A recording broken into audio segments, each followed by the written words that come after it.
Good evening, welcome to the show. Sunday the 24th of May. My name is Raymond Mujini and this is the Fourth Estate.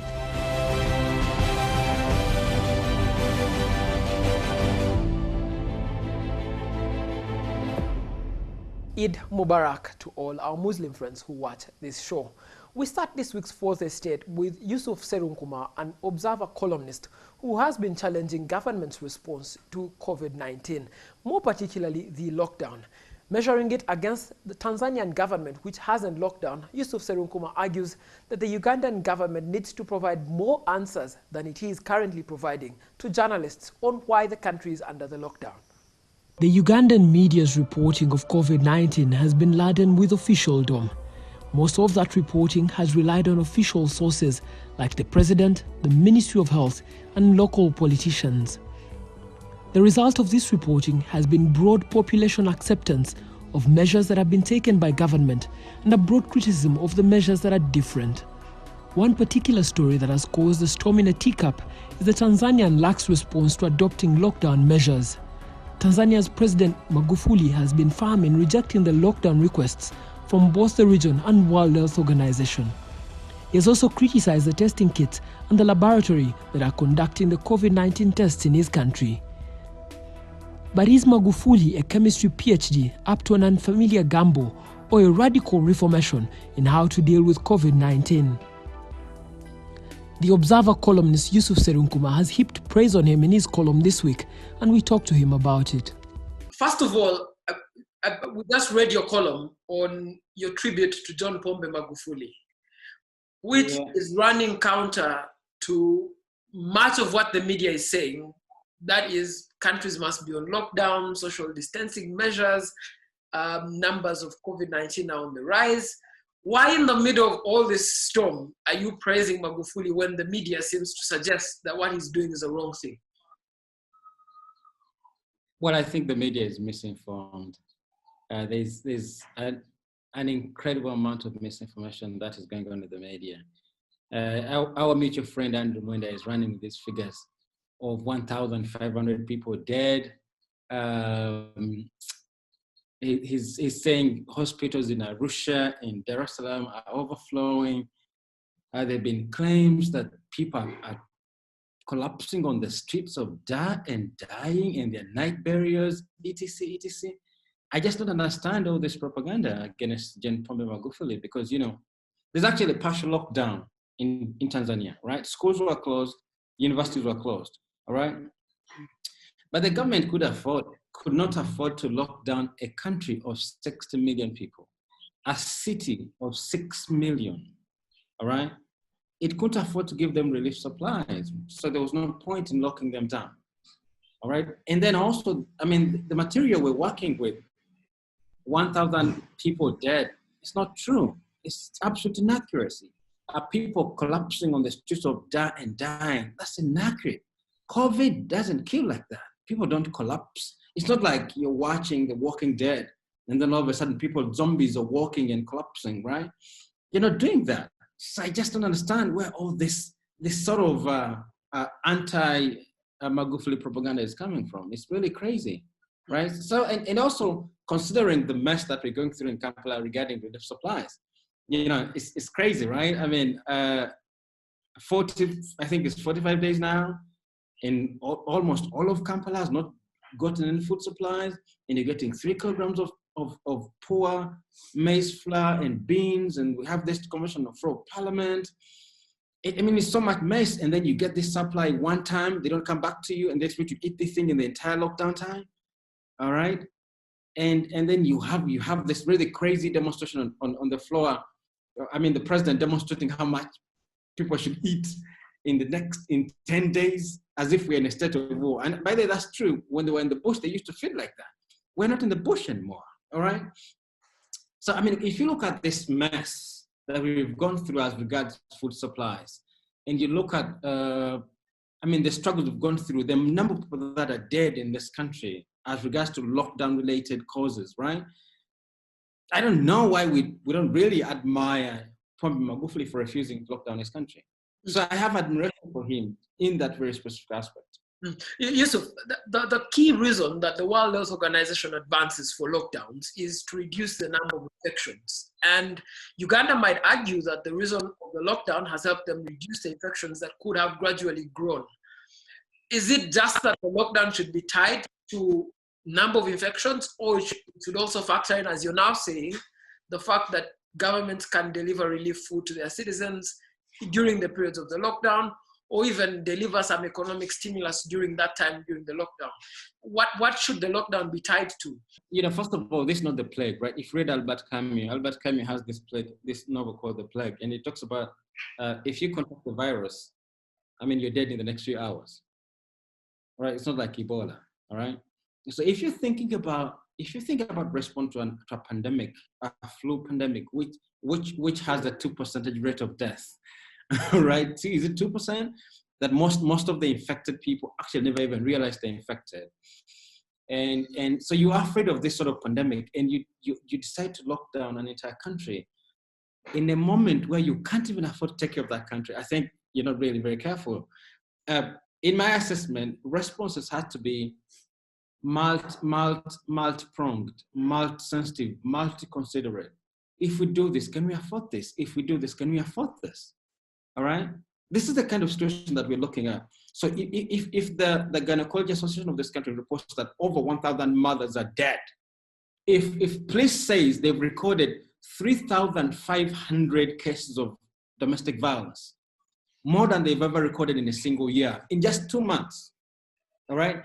If they tell you many broken bones, people have been killed by LDUs in the enforcement process, and then you have a zero death, what are you locking down, Red? What are you locking down? And then also consider this, that later, job cuts are being announced already. Companies are starting to say, we can't afford recovery without a stimulus package. And in the process, we are actually suspending contracts, all right? So if you have such a moment, how long would the recovery take? Because you see now people have been condemned to poverty, right? Many small businesses, I guarantee you, are closed and they'll never open. Many people who went back to the countryside, I'm sure may not come back, all right? So you're going to create a regime of poor people when their poverty was caused by the lockdown. So tell me this, and you know what poverty condemns people to disease, and then starvation, and then eventual death.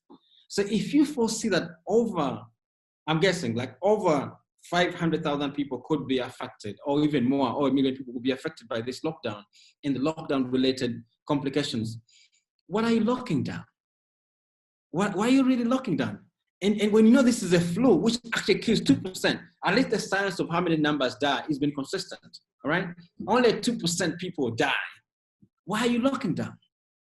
All right, and by the way, you need to honor that, countries, it's not just Tanzania which did lock down completely. Ethiopia didn't lock down, all right? The Prime Minister of Ethiopia argued that he couldn't afford taking care of all these people, so he didn't lock down. Malawi, all right, a small country as Malawi, they refused to lock down. They left their courts operational, and actually the High Court ruled that you can't lock down because you can't afford to take care of all these people and condemn people to further poverty. All right? So it's not just John Pombe Magufuli. Other countries have actually done the same. They refuse to lock down because there's consistent science. And also, we don't have the figures on how many people fail to access their ARVs. Many people couldn't get to hospital. We don't have the figures on how many people died of because there are other diseases, right? Besides COVID-19. There are other diseases which they kill more people than actually COVID can ever kill. So we don't have those figures, but if you put those figures in context, you realize saving 2% of those who have been infected is crazy. It's not worth it.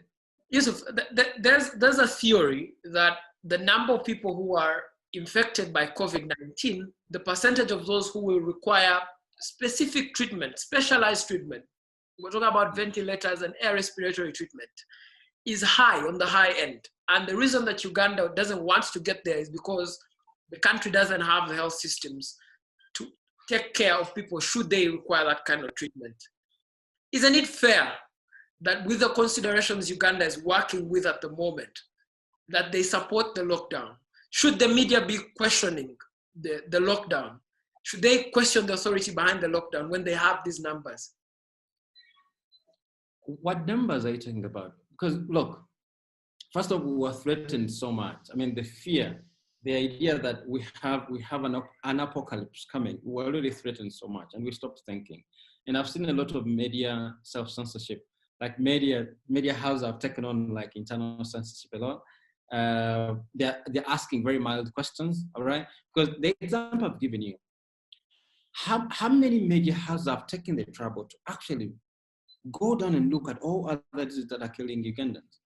Malaria kills more Ugandans than COVID could ever kill, all right? Like we failed to put all the other ailments that we have in this country in context against what we're looking down against.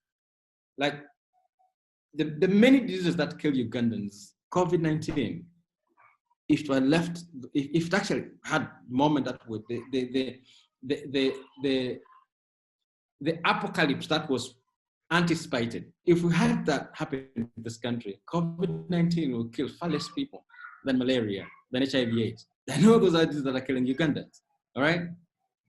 This is my assessment, that we do not have, like also, I mean, the thing you just said about the interventions, like I'm also critical as to why media houses are not even questioned whether ventilators is the actual, is proper science, right? Is the actual science, is a proper cure response to COVID-19, whether wearing of masks, for example, the science is accurate. We're not questioning the science behind these interventions that we've been told. And you see how we've been moving, like, you know, the idea of washing hands, for example, we are washing away useful bacteria which are actually helpful, all right? So we haven't even questioned the science. The way we've been reporting the science is that we're taking this hook, line, and sinker. When you say wear masks, we wear masks. Everybody's being carried to wear masks. When we say wash our hands, we're washing our hands, right? You know the thing that we tell kids, that kids should play in the mud so that they can develop their immunity. When kids play in the mud, it's a process in which they develop their immunity, all right?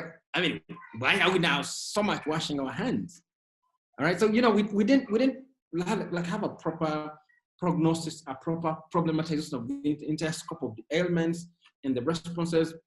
So I mean, they're scared that, you know, I mean, if the cases of COVID-19 were too many in this country and they are all critical conditions and they'll need ventilators, we don't have these ventilators. No, I mean, first is the ventilators. Well, I'm not a scientist, but I've had people question the ventilators itself. But I mean, this is 2%. This is 2% of infection that are likely to get into this critical condition. Like, we're guarding them against how many HIV who are, I mean, you get off your ARVs for a small period, your body gets these antibodies, gets like, it fails, and then there's eventual death. How many mothers have we lost over this lockdown? I mean, if you consider we're all alive, right? We're saving lives. So you're saving lives from COVID-19, and then you're risking expectant mothers, you're risking HIV/AIDS victims, you're risking domestic violence, you're risking feminine starvation. I mean, the spectrum of risk is so much that it doesn't really make sense that you're locking down against a small thing as COVID-19, which goes on 2%. Yusuf, if I should ask you now, how should the media behave with the information they're getting from government? What should they do with it? If they should offer any criticism, what kind of criticism should they offer? And how should they offer that kind of criticism? First of all, my sense is that the media has been locked out in most of these conversations.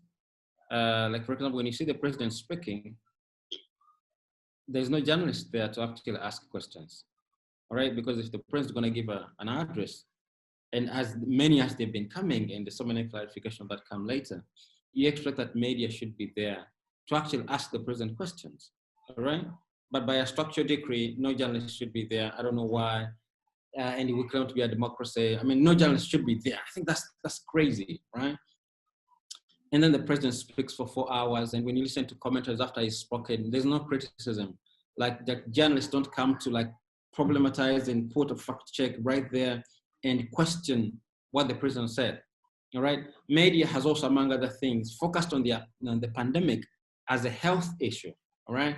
I see, when I watch TV, I see medical professionals making sense of the president's speech. No, they have no clue. Like, you need an anthropologist who understands food regimes and food behavior. You need an anthropologist who will understand the idea of a food right when people go hungry for long.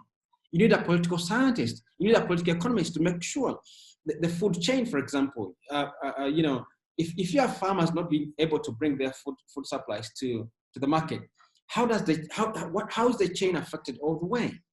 All right. So, first of all, the problems facing the media in regards to COVID-19 are structure. Structure in the sense that when the president speaks, you can't put him to task. If you ask for an interview, they cannot allow it. All right. And we don't problematize that. Why doesn't the president, who is giving decrees, locked out the entire country, cannot allow an interview with many journalists who want to sit him down, right? Besides locking them up. I watched with dismay when the president did us they think of working out in the house when he was talking about people who were working in the streets, like work out in your house. I mean, if you were a journalist, I'll put that entire video to test. Let me give you an example. So the video has about 7 breaks, right? The video of Museveni working out, it has 7 breaks. Now, in film, when you have breaks, like camera angles switching, a lot happens between the camera angles, right? So what was really happening? I mean, the president was working out in his office, not his house. He had locked down people's offices. All right, those are like basic questions to interrogate. Why is the presidential workout in the office, not in the house as he had promised? And what was happening? And in the video, as you're watching the video, they count from, I think, 26. I think from 21, it jumped to 26. What happened between 21 and 26, right? I mean, all of us were just celebrating this video. We're not critical at all. Yet the video actually had 2 angles of reflection. It had a workout package. It had a political package. All right. The political package, the video displayed the president as being fit enough to continue running this country as president. All right. And that was the biggest point that was understood from the video. But it was marketed as the workout video, workout in your house. So if we were to read it as a political video, we had to actually ask more questions. What was happening when the cameras were switching between the angles? What was happening when the count moved from 21 to 26? What was really happening? So part of it is structure. Media can't be allowed to go to those places, but also part of it is internal. That media has become so complacent, maybe not complacent. They've become so meek and shy to actually ask these questions. Let me understand. Mr. Museveni's addresses are like cabinet meetings. Ever thought about a president saying, I think maybe, I also don't know why border borders are meant to stop at 2. The president said something like that. He's the president. He said, I don't know. And then it's like, I'll have my people look into that. I don't know why they're suggesting this to me. This is the president. And you see ministers asking clarifications in front of, in the course of the public address. These are his ministers, right? You see the presidential press secretary, I think Linda, I don't know what she is, Linda Nausai. You see her reading a long list of queries in front of them, in the course of the address. This is the presidential assistant on media relations, whatever. The assumption is they sat down, went through all of the things before coming to address the nation. But it's all disorganized, ministers asking clarification. Amelia and somebody has become our celebrity now because, she's the only one who can stand up and say, Mr. President, what you're suggesting doesn't work. There's this, but this is the Minister of Trade and Industry. You would think that there was a meeting and they went over the things before coming to address the nation, right? You see the president telling jokes for 2 hours. He's telling stories and jokes and reiterating what that he said yesterday, and then he has to come back and issue clarification. These are things that media should be questioning every day. What happens in the State House before an address is come to us, right? So we have 2 levels of problem. One of them is structure. We ask for an interview with the president, it can be granted. Then when you come to the House, we're not standing up like asking, questioning things that are really in front of us and look so bizarre that they need to be problematized. Yeah. So my final question to you is, there's every chance that after 26, the country is going to be eased out of the lockdown. And some of the things you're raising are, the media should start to be very critical. When the lockdown opens, where should the media point its attention to? What should the headlines read like? Which sources should be consulted? And whose voices need to be brought into the fray? I think the pandemic is more political than medical. All right, this pandemic is far more political than medical. The medical part is the manifestation, right? But the responses and interventions are really political. And I can guarantee that as soon as the lockdown is eased, that'll be the beginning of a new phase of crisis. There'll be more and more crisis than you can imagine. There'll be crisis in the job market.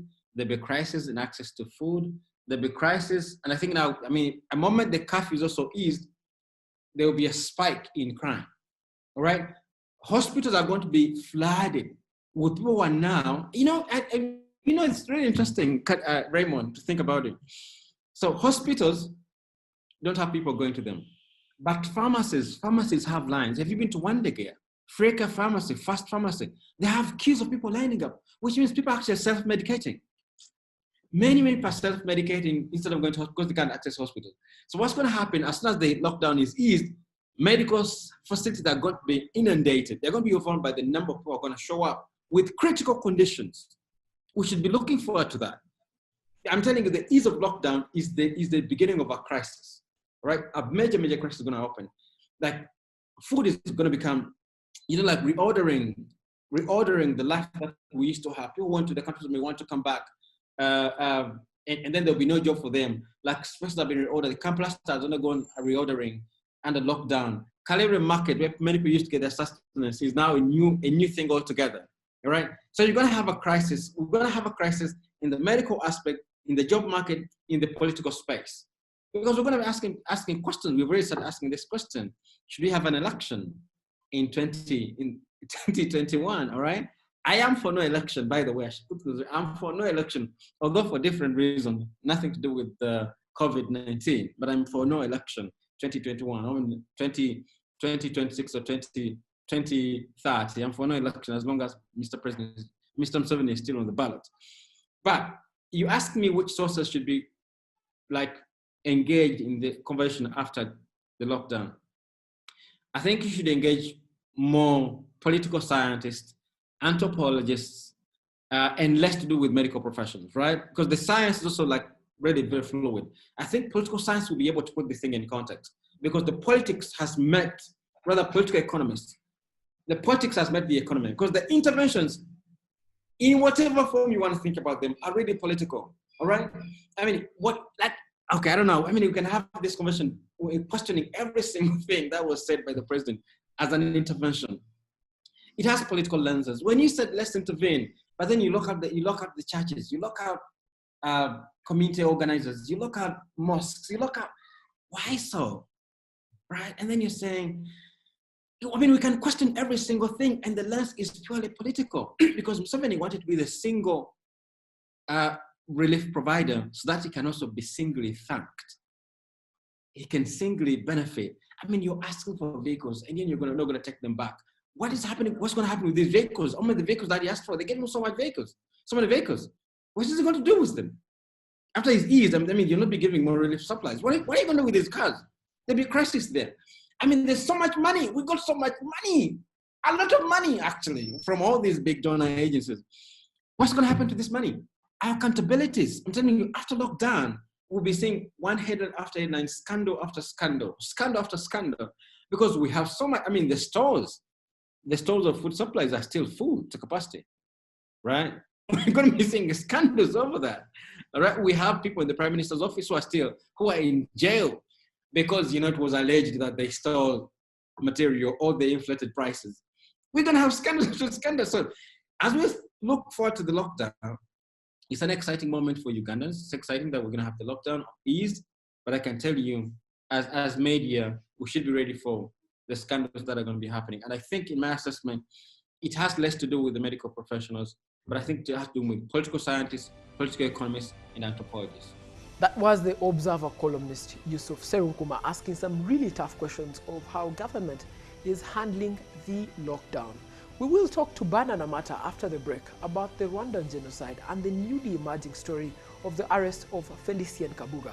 But now, let's take a break.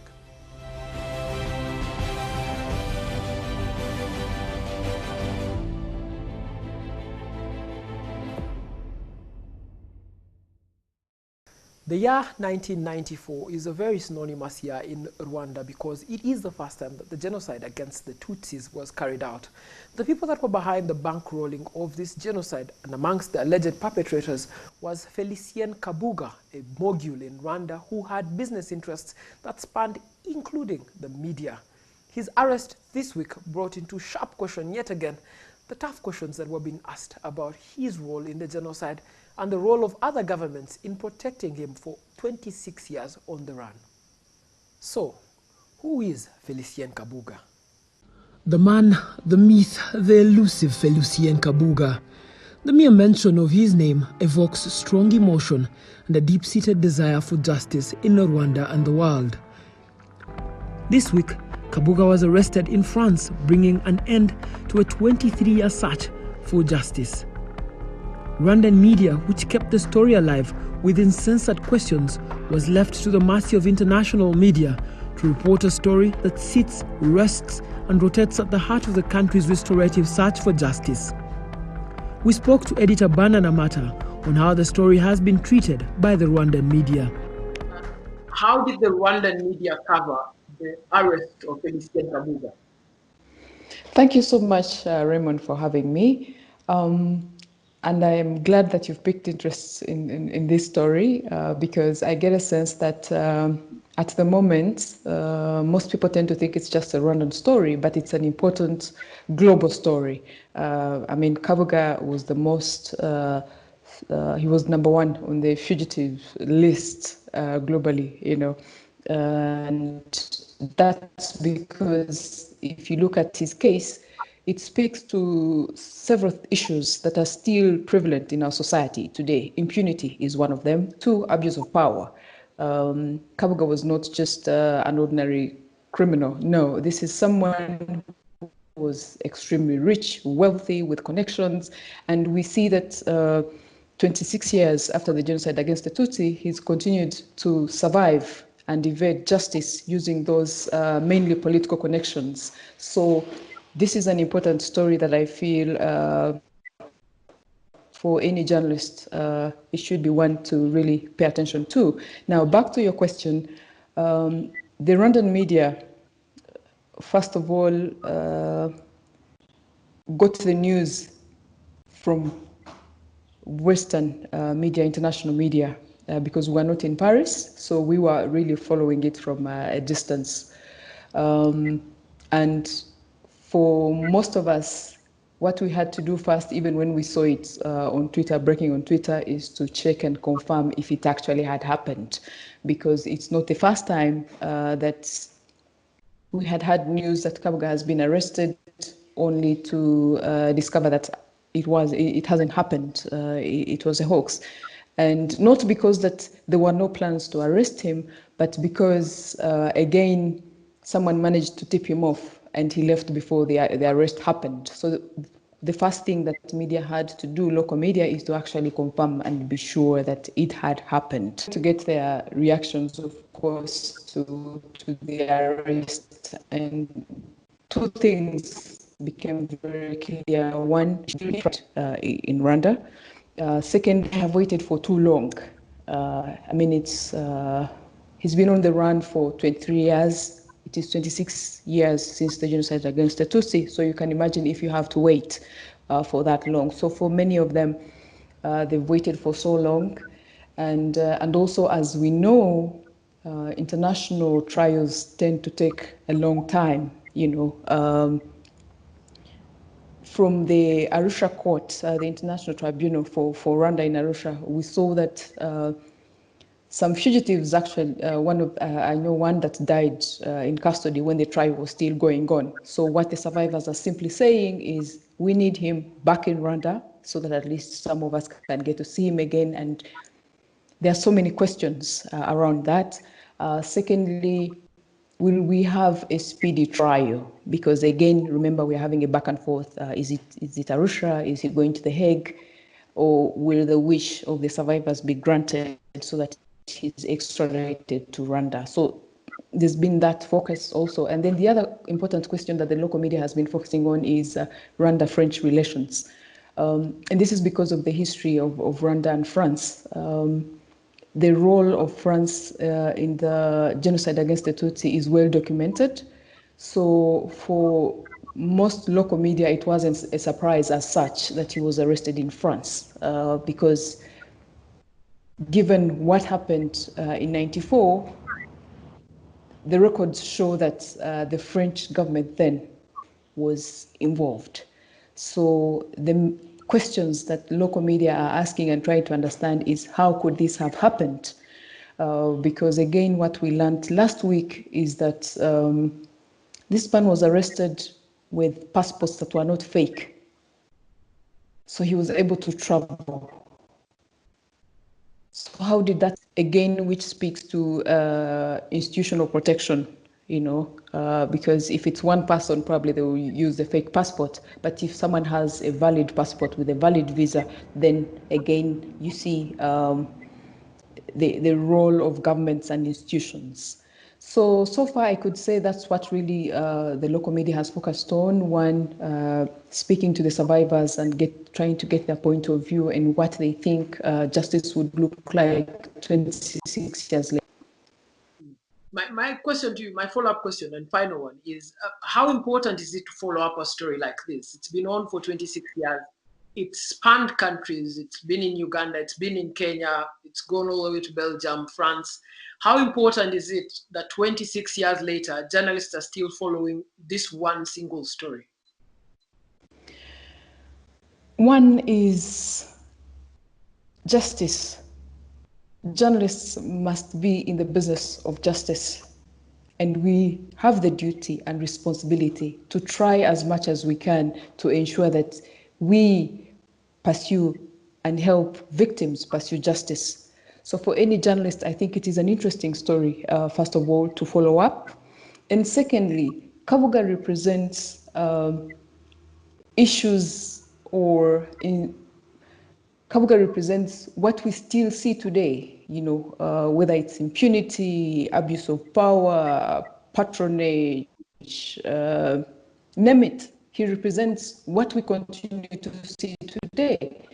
So if you're a journalist anywhere, I think it would be an interesting story, one, to find out the governments that were involved. For instance, was your government involved? Because we are yet to establish which passports exactly, but we know for the fact that he had African passports. So it would be good, first of all, to find out if your government issued a passport to a fugitive wanted by Interpol. I mean, how that happens. Thirdly, it's an important story, again, if you look at the potential of regional cooperation in terms of fighting crime and injustice. The prosecutor was very clear that this operation was across borders. If it wasn't for the cooperation of the different countries, it would not have been possible. So I think journalists, again, need to tell that story of how countries were able to support the operation to be able to arrest the fugitive.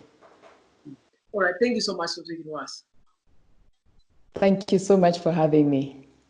On Wednesday this week, the Ministry of Finance released a State of the Economy report for the month of April, and it emerged that government had lost over 680 billion shillings in tax revenue. Now, Ashita Chopra has been following up a story on how the banks themselves have been performing with non-performing loan portfolios. We spoke to her about her story in the Daily Monitor. Since non-performing loans determines how healthy the bank industry is, I wanted to understand how it has affected bank on a larger scale. So that's what motivated me to look on the banking story. What have you since found about the Ugandan economy? We know that the Ministry of Finance has just released this report saying there's been some changes in the structure of the economy. But what can you tell us from the things that you found that affected the economy in the time that you looked at, the periods that you looked at, the non-performing loans? Economy, as in, the projected GDP, the economic growth has been contracting to 3.5%, whereas it was projected to 6%. And the GDP is falling. And when I look at the non-performing loans, majorly non-performing loans are due to, inflation, low GDP, low employment. As in, you see, due to COVID-19, there's lack of employment. People are indoors and there's not much of business activity. So because of that, it has affected on a larger scale. So that's what, gives a broader picture of how it has affected the economy. So how important is it for the health of the banking industry going into this post-COVID period? How important is the health of the banking industry? Yeah, it is very important because, people are actually looking upon the banks for credit facilities. For example, Uganda's, I think 70%, if I'm correct, have SMEs. Okay, so all the small and medium enterprises depend on banking loans to run their startups. So if there are more bad debts and more non-performing loans in the banking sector, bank may not be able to function healthy. The bank might, according to the prediction, bank might go under losses. So it is very important for the bank to be on a good, healthy side post COVID-19. I know there is a lot of effect due to the slowdown of economy, but yeah, there is a requirement of healthiness of the bank, but it has affected drastically, according to my understanding. Yeah. As a business journalist, moving into the next week, what stories are you going to be putting your eyes on? What stories are you going to be looking at? Well, I was trying to look at how the banking sector can be more helpful to the people in terms of giving loans. I know there has been a major effect on giving loans, and as we see, the non-performing loans has been affected on a larger scale. But how banking sector with the Bank of Uganda, the central bank, can work around and restructure loans so that the economy on a post COVID-19 won't be affected drastically, and we can control on the inflation rate and also the GDP. How we can create a balance within that. So I'm still exploring on how to look around what can be explored and to be written about. Thank you so much for watching The Fourth Estate. Our job as The Fourth Estate is to hold the media accountable, and the job of the media is to hold government accountable, and we shall continue to do that job. Every week we get to leave you with something dramatically hilarious that happened online, and this week we found this video from bold and italics to be very funny.